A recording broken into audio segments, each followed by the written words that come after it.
In this video, I'm using a Love Lines ruler, which I manufacture. I'm using a small one here, and I'm just demonstrating how to do an elongated flipped back curl feather. Specifically with this ruler, it's a teardrop shape, and so I am jumping the teardrop, flipping it first up and then down. When I get to the lowest part of a curve, and I'll be able to show that a little bit here in just a second. I am using a feathering technique of going back and forth over a single line and filling. And you can see right here, I am flipping the ruler and making a new curl. I'm adding a little end piece, coming back to the beginning, and playing catch up with myself. You can still use this ruler and just make the spine and feather in whatever way makes you comfortable.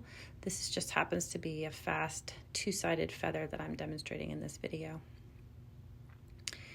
Now, if you imagine that this is a clock and you're looking at the curve of a clock, you'll notice that the jumping off point where I add a new curl is right around 2 o'clock, if that were a circle that you're looking at.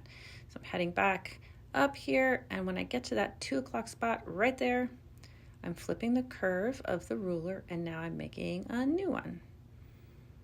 See right there. Adding the little end piece, I'm coming back, stabilizing myself, sort of filling in here. And now imagine that that new piece, this new circle, is a clock. Now the point to jump off is sort of reversed, but if you sort of imagine that it might be at 4:30 or 5 o'clock now, when I get to the 4:30 or 5 o'clock spot there on that curl, I will flip the ruler and do it again. It's essentially a C curl. Here we go, flipped and add a new one.